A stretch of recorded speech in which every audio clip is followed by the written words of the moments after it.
scientific minds we have today. Out for the low bail bonding.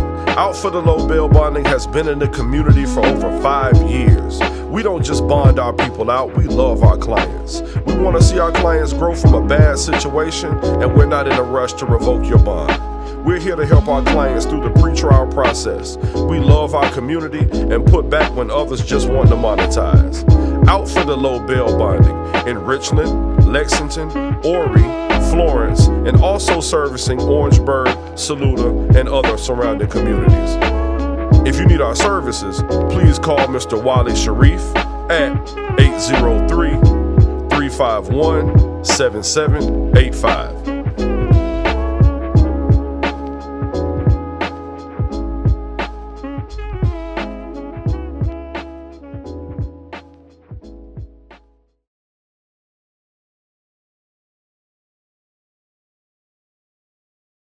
Hey everybody, I'm Naisha Woodard and this is Wally Sharif. And we are back with another episode of Real Talk with King and Sharif. Yes.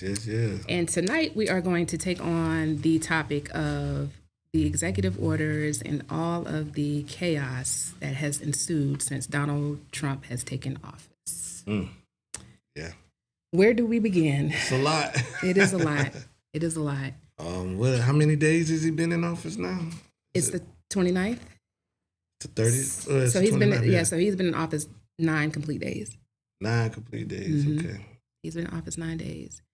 Yeah. And in that 9 days, he signed, you said 350 approximately? That's what he said, yeah. He said he signed 350 orders. I haven't seen 350 orders. But, Executive orders, yeah. Executive orders, but that's what he said. He said the most in presidential history. He's bragging about it. So I think the most, the one that's garnered the most attention is the freeze on federal funding. They've rescinded it, but when it first came out early yesterday, they were saying that there was going to be a freeze on food stamps and WIC. Oh my God. The SNAP program, Pell Grant, so student loans. They said that the only thing that it wasn't going to affect were people that were entitled to Medicare and Social Security, but everything else was going to be put on hold. But I guess because of the backlash and there was also someone that sued the Trump administration for it not being constitutional or legal, they've since rescinded it. So I saw they rescinded that, today? They did it today. Yeah, they came back and were like, But can he veto that, or once they rescinded? Well, he rescinded it. Yeah, he rescinded it. Okay, I got you. He came back and was like, we're not going to do that. We'll look at it at a later date, basically, is what he said. Shoot, imagine how much crime that would have. Yeah. He would have been running through the grocery stores. And, man, they got to feed the babies. But outside of that, though, it makes you question, like, what was your purpose of trying to stop federal funding, like the government assistance to anybody, because it was going to more so hurt his supporters in certain areas than others. Right. Because honestly, disproportionately, there are more people that are not people of color on government assistance than there are people of color. Well, you got to realize that the world, the United States, I may be a little bit off on this number, but I think African Americans only make up probably about 15% of the United States. So most of this United States is Caucasian. Yeah. And most of this country is poor. So right. that if you add that together, most of the poor people in America are Caucasian. So you know what I mean. So so with that being like, you know what I mean, you cutting off all the poor people. So, and the demographics that I find interesting is that most of the poor people in the United States come from the South, and those are his biggest supporters. Red states, yeah. The red states are the poorest states in the nation. Right. So. I believe he won all of them. Usually a Democrat can win, Maybe a couple of them might can sneak in and get Florida here and there, but you know what I mean? But most of the 13 slave states that they consider the South, they're big Trump supporters, but They're the poorest people in America. So I find that interesting that, he would even do something like that. But why do you find that interesting when he doesn't care about anything or anyone but the top 1% in the country? Like, right. That shouldn't surprise anybody. It shouldn't surprise them. But of course, I really don't know how the brain of a Trump supporter works. Yeah, it doesn't work well because you got them on WIS and WLTX saying, "Oh yeah, that should happen." Like y'all ain't the ones on this stuff. Well, but so they'll say that until it actually affects them, right? And whether they realize it or not, it's getting ready to start affecting them because you can just look right here down the street, like we were talking about before, on Decker Boulevard, where some of the food trucks are gone. Yeah, I hate that. And as a realtor, I have a current deal with someone that's getting a new construction home built, and they don't know whether or not they're going to be able to finish the project on time. Ooh. Because think about that. Yeah, so it's going to trickle down to everybody. So while it's not, all of his supporters aren't being affected right at this very moment, right? There's going to come a time when everybody's going to be touched by him being in office, unless they're in the top 1%. Right, and another thing I find interesting is he probably wouldn't have won if he got, if he didn't get the Hispanic vote, but he got 42% of Hispanic. He got a lot of the Hispanic vote. And normally that's around about 23%, and most of that comes out of Texas and Florida, So for him to be able to get that kind of support from the Hispanics wanting to send other Hispanics back home is really weird to me. So I was watching this documentary on a book about dictatorships and fascism, and they were saying that what he's doing right now is what they call shock and awe. That they're trying to do enough to get the population as a whole riled up. Basically, they're trying to piss us off enough to go out in the streets and start protesting, which will cause him to call in the military and enact martial law. That's the theory. I don't know. I hope not. I hope not, but do you put anything past him at this point? No, but I know I'm going to be sitting right here because I ain't going to be able to do it. I already told y'all Donald Trump policy does not affect me. Some of his policies actually help me, but it doesn't help the people that I serve. Right. So either way, I'm going. It may not affect my life, but it does affect the people that are around me, and I'm willing to not take tax breaks and do all that kind of stuff just so everybody else can eat. That's just how America's supposed to be. You know what I mean? Where we supposed to unite to help the other person. Ain't that like in part of one of them songs that they got? Like, United We Stand or whatever they say in those, pledges. What they mean is United We Stand for those of us that look like us. Unfortunately, that's right. And that also segues into DEI. I think a lot of people have a misconception about what DEI actually means. It's diversity, equity, and inclusion, right? But what a lot of people fail to realize is that part of that diversity, equity, and inclusion are white women. Women are a minority, and you were brought in to that particular employment or to sit on that board simply because of the fact that you're a woman, and they don't care about you not being a black woman. You're getting fired because you're a woman too, and I think people are seeing the ripple effects from that as well. And he got 40-something% of the woman vote too, against a woman. So it's just interesting now that he's doing things that are affecting the people that voted for him, and I'm just sitting back like, man, y'all, you didn't see it coming. Like, you know what I mean? I already knew what he was up to. You know what I mean? Because I really didn't know much about it till Brother Craig came on the show and he was talking about Project 2025. And then I started looking at that stuff and I just started saying it, and they kept saying, like all the Republicans kept saying that it's not a bad thing, it's not a bad thing. And I was just like, okay. Well, so Here we go. among the executive orders that he is trying to sign or trying to put in place is canceling Black History Month. And so, what are your thoughts on that? And do you feel that there is a need outside of what Donald Trump is trying to do? Do you feel that there's a need to continue to have Black History Month? Do you feel that it gets the attention that it deserves? That was a couple questions. My bad. No, I thought about that because I've been wanting to talk about this, but then when you worded it like that, like I didn't know he was trying to get rid of Black History Month. So I knew he's trying to get rid of all of the diversity type programs. Well, as far as it being nationally recognized, nationally as Black history. recognized, yeah, he not rid of it, but yeah, nationally recognized, yeah. No, I think it should be a Black History Month. You know what I mean? I do think it is. I'm not as much as involved in Black History Month as I used to be as a child in probably my 20s. Why? Well, it's our leaders. You know what I mean? It's like the ones that we do know, they're old now, and the ones that are younger aren't as vocal. You know what I mean? And have their own.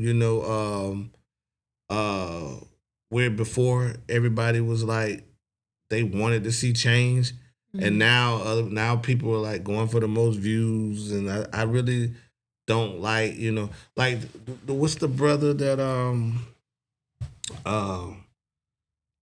that was on CNN and now he's got like a own podcast. I think it's like Roland or something like Roland that. Martin. Roland Martin. Like I don't see him at marches and everything. He's very vocal. So the podcast numbers are good, but the groundwork isn't there. I don't see Michael what's his name? Dyson Dyson. He ran for president. He never really came on TV the whole time he ran for president. Like, I mean, like, I don't know if that was an economic thing, but I mean, you don't see the leaders, like you don't see the Jesse Jacksons and the Al Sharptons and the Benjamin Hooks and the Martin Luther Kings and the Malcolm X's and the Medgar Evers, and you don't see them no more. So the perception is, and I wish Pete Rose was here. The perception is all of that's over. And I really want him to. Black history's forever, though. Yeah, Black history's forever, but it's forever in the older, my ancestors, our generation. I don't know if that's so much a big deal for our kids. And you can't say we failed them because we taught them, you know what I mean? We taught them different stuff. Like my mom had me in like Black history programs and Martin Luther King contests. You know what I mean? So, what do you think that we can do as a community to instill in our children and our children's children that we come from greatness? I just think you got to bring it to the internet because the internet is teaching everything, but the internet's not teaching Black history. Like they're not popping up as I'm saying having cartoon shows on YouTube about who made the who came up with peanut butter. Then also too, a lot of what is on the internet and what's in mainstream media is whitewashed. Unfortunately, it's filtered. We're as a people, I feel like we're censored. Yeah. I mean, I think Black history is almost dead. Like Black History Month is almost dead. Like Black history, you know what I mean? Like I just remember coming up and like I'll be using like the iron or something. My mom would be like, "You know who invented that?" You know what I mean? Like, and she would give me like she knew her history, and because she knew it, I knew my history. But I failed. I didn't teach it to my kids. You know what I mean? I left the school to teach it to them, and then I just realized when my little son, he's special needs. I just realized when he was coming up. And I was just kind of doing more hands-on work with him. I just realized that that's not in the books. Like they know they wiped out Malcolm X, Black Panthers. They wiped out, all Medgar Evers. Really? They wiped out. It may be a sentence, But they wiped that all. You would really have to probably get to college to learn that kind of stuff. You would have to probably take African American studies. Yeah. But you're not gonna get that in high school. You're not gonna get that in middle school. You're not Wow. gonna get that in elementary school no more. You may get Harriet Tubman. You may get. I did read a little bit about Frederick Douglass in his history book, but I did. Okay, so do Yeah. you think that that's is that way in the South, or do you think that it's that way as a country? Now I do know that there's just been a don't lot know. of lot of book banning and Right, yeah. And the know. South is definitely being erased. But I mean, when I was coming up, even my white teachers, I've had, histories in every year. You know what I mean? Wasn't every year. Like I think you had to take 2 or 3 histories just to graduate in South Carolina. And they taught you a lot about a lot of other stuff. But in February, we pretty much, that's all we concentrated on. Was Black history. And we had to write a report. Yeah. You know what I mean? We had to do all that. All of that stuff is like gone now. Like and I didn't realize it. You know what I mean? I didn't never ask my children, hey, what y'all learning about Black history and Kwanzaa and all this kind of stuff. Like, I think Kwanzaa's dead. I don't see people celebrating Kwanzaa like that anymore. You don't see a whole bunch of people talking about Kwanzaa. Right, yeah. I mean, but it was, when I was coming up in school, we had the Kwanzaa candles in the classroom. Wow. Yeah, I had. I mean, she was a Black teacher, but I mean, still, she made it a big thing to talk about Kwanzaa. I don't think that you'd be able to do that in today's society, today's climate. No. And we used to have the first night of Kwanzaa would be at this person's house. Second night at this person's house. Like we were in Conway. We are part of civil rights history in Conway, South Carolina. I mean, how so?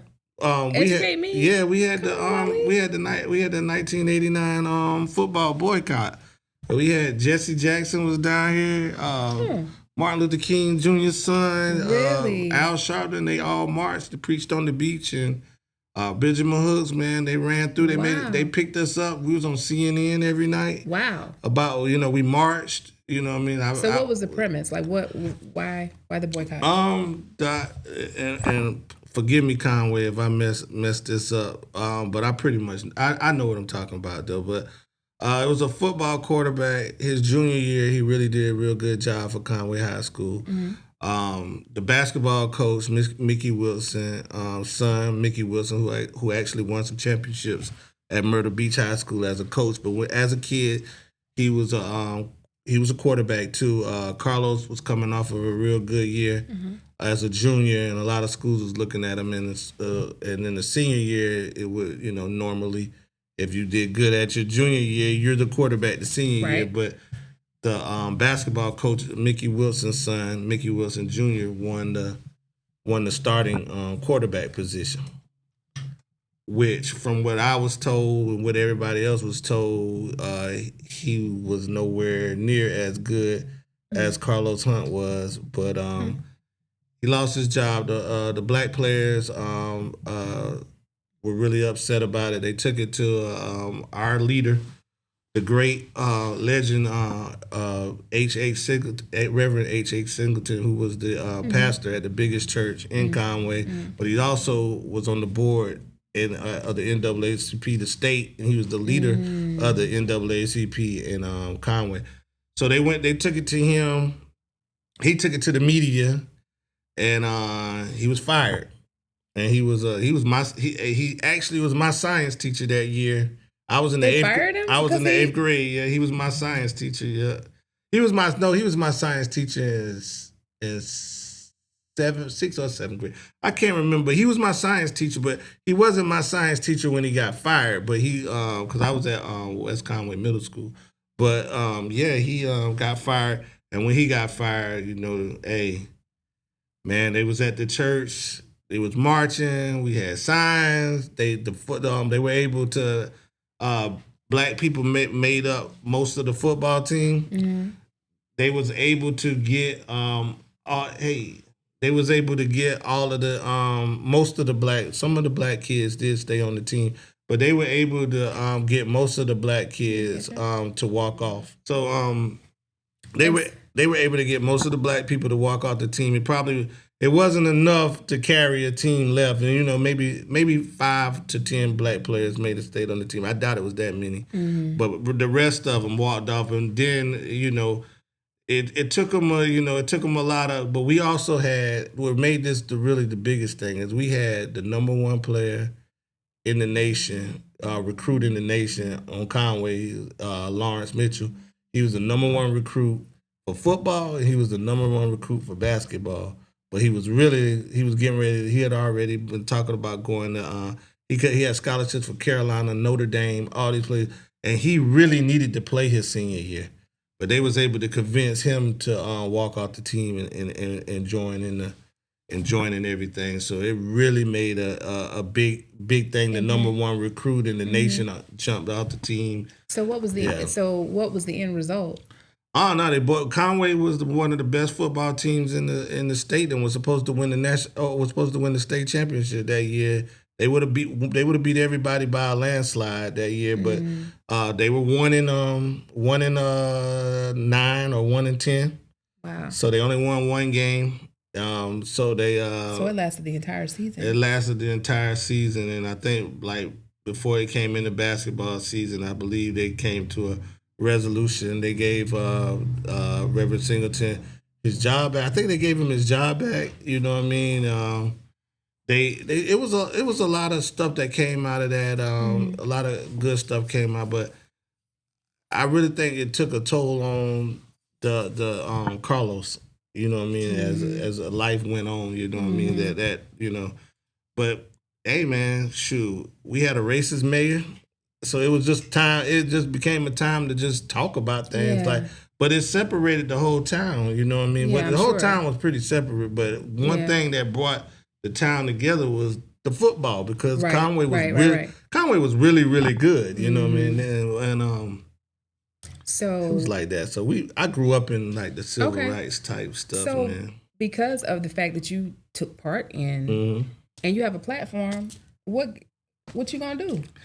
Shoot, I don't know. You know what I'm saying? I'll be the first to say I don't have the answer to that. That's something I've been thinking about, and I just don't know what to do because in order to be a leader, you gotta have people that want to follow. You know what I mean? And it's kind of hard to get people to follow when you got a lot of people that saying, hey, things are different now. We shouldn't be worrying about the past. Listen, things are different, but the game still remains the same. Right. Well, you see that. Yeah, the game is still the same. So I think in order for us to reach the generation that we gave birth to and the next generation, we're going to have to figure out a way to engage them. Right. Because what we can't do is let Black history die. Because we're too great of we started everything, right? We're where civilization started, and it would behoove all of us to make Black history, not let it continue to get whitewashed, and to bring attention to what's gone on in the past, and also give a light to all of the entrepreneurs and the bright minds that are here and now. We just got to figure out a way to get it to the masses. Right. And what you say, it's definitely not the past because what I said, I grew up in Conway in 1989 and we had the boycott and everything and we got the experience, I mean, we weren't getting beat with sticks and bitten by dogs. Now it wasn't that. Yeah, it wasn't that. But my mom, when my mom had my oldest brother, she had to sit in a colored waiting room. So it ain't that far removed. Yeah, from, no. My mom went through the white, white fountain and the black fountain exactly. too. So and my grandma definitely went through it. Right. But yeah, I mean, it wasn't that deep. But it was. But we marched, like we literally marched through the beach, you know what I mean? We marched through Conway. I mean, we had signs. We went to the games that they did play, and we were outside. You know, we were fired up and ready to go. Right. You know, we had chants. So I mean, it gave us a sense of what Black history was and what the fight for your rights was. But I haven't seen a movement like that since. Like we really didn't even we've had a couple individuals that have been killed by the police here, or one killed and one, maybe way more than that, but publicized. Right. We I got a buddy that was shot 6-7 times on Broad River. They actually prosecuted that officer, but it took some days. You know what I mean? Like, well, so I think the start of us coming together as people was the BLM movement, right? But that got so demonized, and it also started, the fish started rotting at the head. So there was a lot of problems within the BLM. Leaders, yeah, the BLM. Right. But it didn't come here.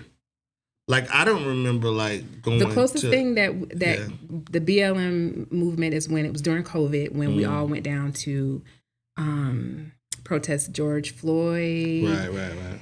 Yeah, and that was the day that they set those cop cars on fire. Yeah. See, I'm getting old. I can't. It did reach this far. Yeah. And to be honest with you, my children were like, "Mama, we gotta go. We're going. I'm like, all right, no, we went. We went, right? Okay. We did, and I don't know if it's the military in me, but they were out. Yeah, we're gonna do this, but. Yeah. As a former military member, I kept my head on a swivel, and something, I was like, nah, we got to leave, y'all. They were like, Mom, we just got here, but it just didn't feel right. There was just too many, there were agitators in the crowd. Right. And so when we were on our way home, a bunch of cop cars went past us real fast. Yeah.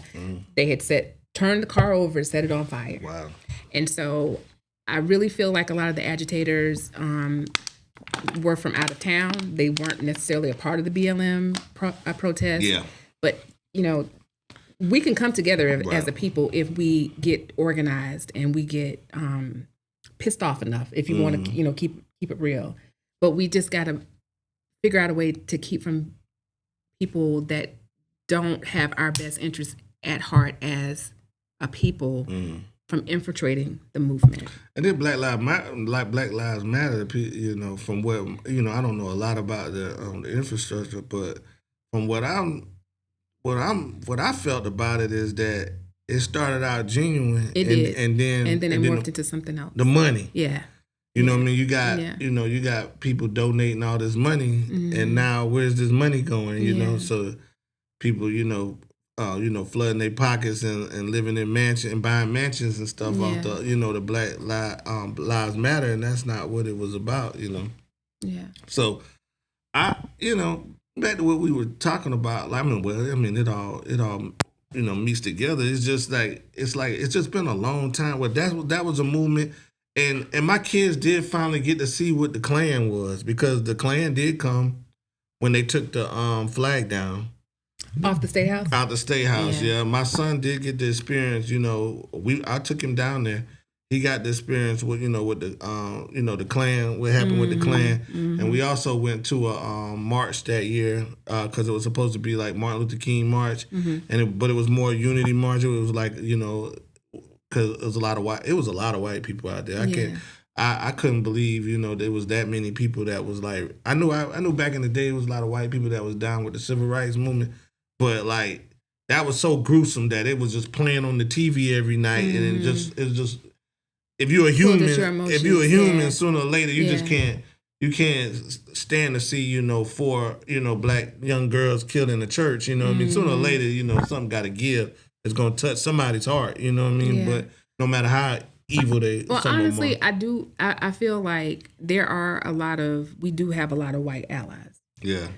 We do now. We do now. I mean, we did then too, but we definitely do now. Right, yeah. And I feel like people that are just blatantly racist and just, I think there's a lot of racism, especially because we're in the South. But I think they're more outliers than anything else. Like people, who a lot of people they're not built like that no more. Right. But maybe I'm wrong. Yeah, maybe I got rose-colored glasses right. on. But No, you're exactly right. And then I'm outspoken about Black history. And, but I have working in the car business, my IT guy, I have a lot of white friends, the prosecutors down there. So sometimes. Not you got white friends, Ali. Oh, yeah. Remember back in the day? Racist. I got white friends. Yeah, remember back in the day, they've come to eat dinner with me. They've eaten dinner. Okay, all right. I've had white people in my house. I've had white people over. So you know what I mean, like yeah, like my son My bad, I had to plays say that. my it does sound like that. My son's best friend is white. How could I be racist? But you know what I mean. But I you know I'll be wanting to like you know say certain things. You know what I mean, especially on these like news things because most of your friends are friends of WLTX. So when you do post a comment, they They're see gonna that. see it. Yeah. So yeah, they. You know, I don't want to offend them because there's some good people. Like, there's some genuinely good people. And then you got you know, sometimes you say something and then the truth come out. They be like, all right, man, I didn't know you felt like that. And I'm like, you know, why wouldn't I feel like that? Like, would you feel like that if, you know?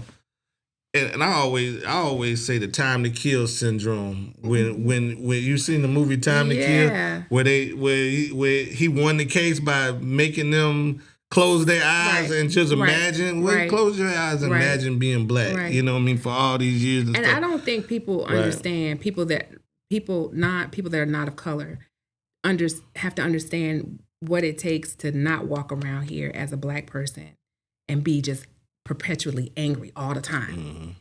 I don't think that people really realize the microaggressions, the blatant aggressions, and just how we as a people have systemically had other people's foots on our necks since we got here. Right. And yeah, that's how I feel. You didn't know I felt that way because we've learned how to acclimate to the situation, right? We've learned how to not be angry and to just roll with the punches. And, you know, as much as it pains me to say this, you know, it is what it is. There ain't nothing we can really do about how other people feel about us. But there's a lot of people walking around here angry and they keep it bottled up. But if you're not angry as a black person today or back in the 60s, you're not paying attention. That's the way I look at it.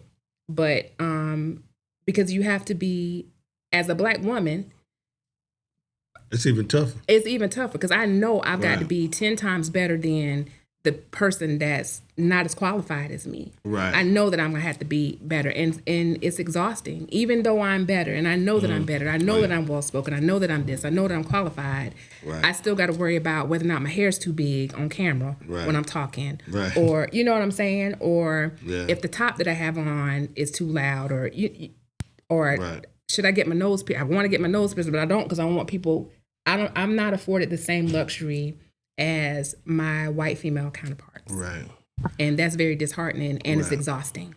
It's exhausting. And I grew up with a strong black woman. Well, my grandmother was probably the strongest black woman I ever seen, but my mother grew up coming out. I think she was born... I don't want to tell her age. She hates when I do that because she watches this too. And don't tell your mama age. She said we gotta stop cursing. She said we gotta stop cussing. She said y'all just too smart of people to be having to use it. But I've been cussing? No, I mean she tells me that. I was about to say I tried to. She says, I know you read the dictionary before, so I know you got more vocabulary than that. I said, you know, I mean, I got an audience. I got that everybody's not on that level. So but anyway, my mother grew when I was growing up, not only was she black, you know what I mean? Not only was she a woman, she was also Muslim. Ooh. So you know what I mean? Yeah. So I just watch her just catch it from everywhere. I watch her catch hell in the work place. So being Muslim, she wore a scarf every day, and actually she had to fight the school board to wear her hijab, to wear the hair wrap. Oh wow! Yeah, because it hair wrap and hats and stuff was you know they didn't want that in the But the that's school religion. district didn't want that. But no, you can't discriminate against me because they of my fought religion. her against it. And it was like one or two, maybe one other black person that was on the school board. Like you know what I mean. So it was like she really, really had to fight it until they just said, you know what I mean. Today she won. So like you know what I mean. She was able to wear. You know, call it kima. She was able to wear the kima and, you know, her scarf, her wrap and everything like that to work, you know what I mean? But they was really trying to ban that and she had to appeal just to go to work. So, you know what I mean? So, and then coming out of the boycott, she participated in the boycott, so it was always a little bit of tension to everybody Right. that participated in, and then you had white friends, and then they were like, "Oh, I thought you were cool. Like, why did you do that?" You know what I mean? So it was like that. But then right after that, we It's went. just my civil rights we stomping on. It's okay. And then right after that, we went to war with Muslims went to war with America. Yeah. You know what I mean? Yeah. They bombed I'm us. sure she could. Yeah, Yeah, and shoot, man. The craziest thing about it is like one of my brother's name is his middle name is Hussein. Now Hassan and Hussein are very popular names in the Islamic community because those were Prophet Muhammad's grandchildren, which Prophet Muhammad is to Muslims, Christians, Right. Jesus. Right. So you know what I mean. So just that's a popular name to give a child, and she gave her twins that name, and then boom, here we are at war. And instead of calling my brother by his name, like I don't remember what they twins, I don't remember which one's Hassan and which one Hussein. But instead of calling them Ade, they were calling them, oh yeah, her child is named Hussein. Wow. You know what I mean? So Just being inflammatory for no so reason. they experience. So my brothers experience, racism and bigotry and stuff like that, like through their, through their earlier lives, and then things got different. But you know what I mean, and it is what it is. So but. what do you think? Two questions. Mhm. So what do you think that we can do as a community, as a collective, to come together to fight against what we know is coming? We've Trump? always Yeah. been attacked as a community, right? But Right. but it's not gonna just affect us anymore. Do we sit Right. back and let it burn? Because as the people, we resilient. We're gonna get it out of the mud regardless. Right. Do we? Personally, I'm part of the 92% that's gonna let it burn. Because as a Black woman, I'm tired. Tired. We always bail everybody out. Right. Even people that's already clearly showed us that they don't necessarily care about Black women as a demographic. Mm-hmm. But for everybody else, what do you think the solution is as a community? And we live in a different world. Yeah. I just don't have an answer to that. You know what I mean? Like, I'm just being honest with you. If I said anything, I'd just be coming off the top of my head. Like I don't see hope. You know what I mean? I haven't lost faith in God, but I've lost Well, no, faith. we'll never lose faith in Him. Yeah, I know God's gonna make a way, so I haven't lost faith in God. I think it's gonna get better. But I mean, we got too many people that believe there's nothing wrong. We got so many Black people that live in so many nice communities and everything, and Well, they don't think anything is wrong because it hasn't directly Right. affected them yet. yeah, the kids are in colleges, and our kids are in college. You know what I mean? Or we're in college or graduated from college. Like, people just think, hey, you know what I mean? It's not a It's problem life anymore. as Like, usual, you know what I mean? Like business it. as usual. Yeah, like it doesn't bother them because the they have a Black boss. They don't understand that he's smarter than the CEO. You know what I'm He's saying? gotta be. But you know what I mean? But they don't see that as, a problem because he's making $200,000, $250,000, $300,000 a year. They like, oh man, he did good in life. But they don't understand. He should be the CEO because He should be the CEO of the company. He's not the CEO of the company. Like, and he's smarter than the CEO of the company. But they don't understand, and they don't understand that he's working very, very hard just to make that person richer and make that person look good. Right. And he's not. That person is not as qualified as it. He's just the frat buddy, or you know what I mean, or the kid. And I don't want to see. Even I can't say everything because these people be watching this kind of stuff, and they be trying to. But I say it. You know what I mean? It's a judge in town. His dad used to be. Stop giving it away. His dad used to be like Careful, Wally. over a lot of stuff, and now he's like the youngest person in charge and stuff like that. And I'm like, there's no way that this he may be one of a very smart young man. He may be know a whole lot by growing up, but there's no way that he has the experience of a Mayor Benjamin. You know what I mean? Or you know what I mean? Or you know what I'm saying? Me and my cousin, we ain't on good terms, but you know what I'm saying? He doesn't have the experience of my cousin, you know what I mean? Sam, he doesn't have he doesn't have those kind of experiences, but yet he's the highest ranking, he's swearing in people during the inaugurations and stuff. And I'm just looking at this like, okay, like it's just really, really, really, really, really about, who you know and what you know. I mean, not what you know, but who you know, and the people that are in the know are just unfortunately are not black people. Yeah. Not I don't know what goes on up north, but in the South I got a pretty good idea with as a almost a 48-year-old black man of what goes on in the South. And, Mississippi may be a little bit different than Arkansas, but I know for pretty good that we even the people that are making it in life. And I can say that for myself. Even the people that are making it in life, could be doing a whole lot better if it wasn't so much, red tape down there at the state house and at the courthouses. And just because we have a couple lawyers, we have a Stanley Myers, God bless the dead, and he's a lawyer, was a lawyer, and his brother's the judge. Just because we have that, they hit you with look at Stanley Myers did it, y'all could do it. But everybody doesn't, everybody is not them. You know what I mean? Tim Scott, hey, my mom my grandparents were sharecroppers and now I'm not doing this. And now I'm the great senator of South Carolina. Like I would lived in the projects. And by the way, he used to live in the projects, but he's trying to take money from the housing. You know what I mean? But anyway, he's a different character. I've met him. He's a real character. But but just him saying this kind of stuff, and then black people see that and they're like, oh yeah, we could do that too. Y'all could do this, y'all could do that. Like, hey, look here, you know what I mean? It doesn't work like that for all of us. You know what I'm saying? We're so far behind that we cursed in a lot of places. But you don't have to use that for an excuse. I want you to not use that for an excuse and go out and do it. But let's not act like it ain't happening. Right. You know what I'm saying? It's happening, and I don't know how you solve that. I just, I just think that just goes on. I think racism, it lives in.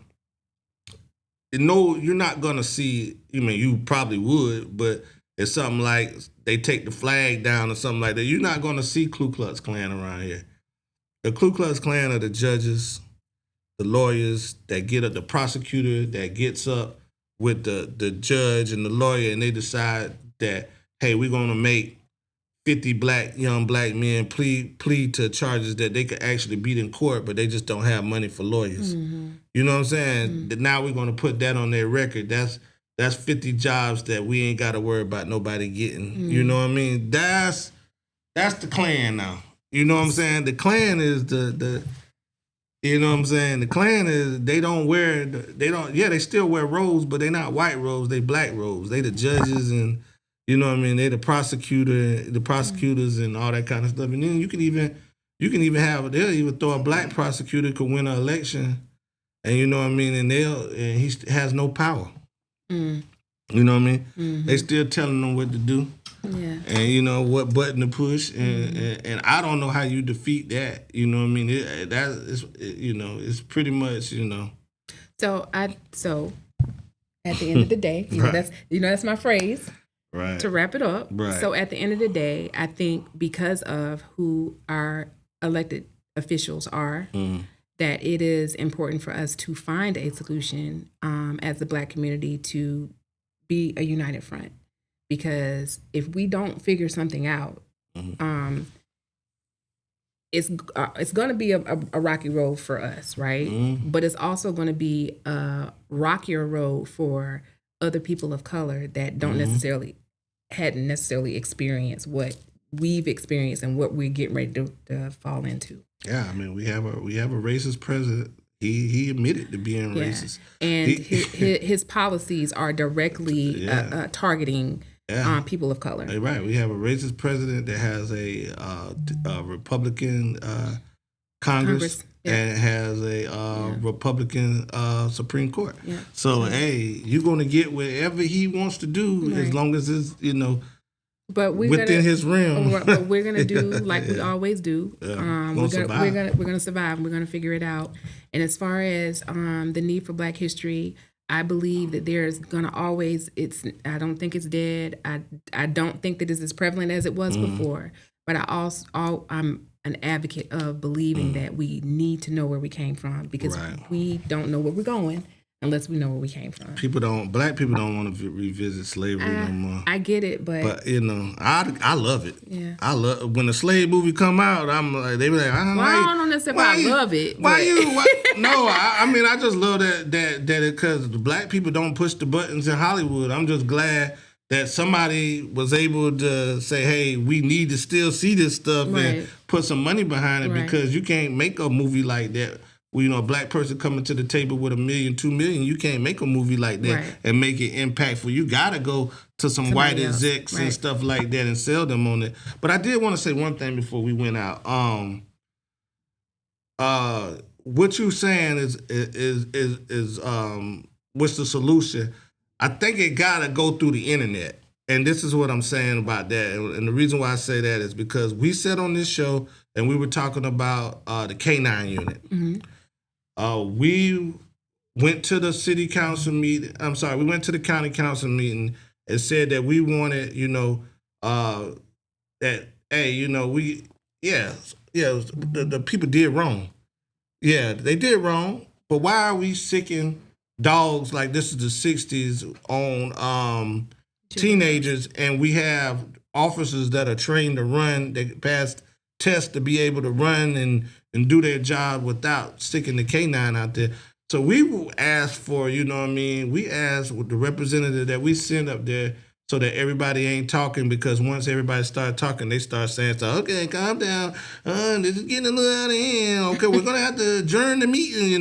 They, when everybody starts going at them, they won't let the police department get attacked in a county council meeting. Right. So you talk about it, you send one representative, and he's got to be, smart, can talk well, and make his point. Mm-hmm. Well, he made that point in saying that, hey, y'all need to investigate the K-9 unit. Two K-9 officers were arrested today, and from what I'm told, it's going to be some more arrests made. Leon Lott did hear the public's outcry through the web, because the day that he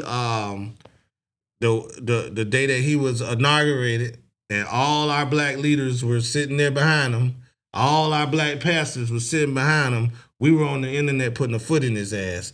So they have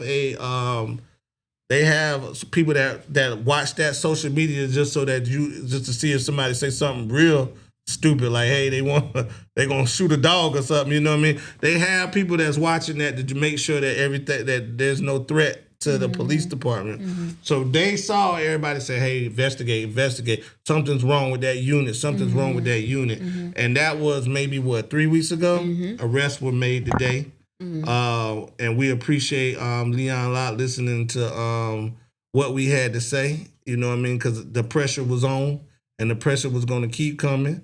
So if we want to change the narrative of black history and everything, it may the approach may not be marching in the street or going to the state house. It may be through that internet, what I mean, and that's why I think that it's got to go through.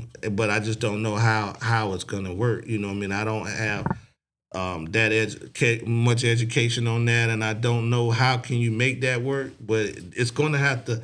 A kid's gonna have to open up a laptop and go to YouTube and make Harriet Tubman cool, make Sojourner Truth cool, make Carter, the Peanut Carter, cool, make make Bethune-Cookman cool. Like people heard of the school, they don't know who Bethune-Cookman is. You know what I mean? Where that comes from? You know what I mean? They don't know what she did or what's going on with that. You know what I mean? Make a story of, make it funny, make it cool, make any way to get to somebody's head that, hey, you know what I mean, we're kings and queens and we built this country. And you know what I mean, we should be respected as, so that's all I got. Well, we will see you guys for the next episode of King and Sharif Real Talk. That's right. And I'm Sharif. I'm King. We out.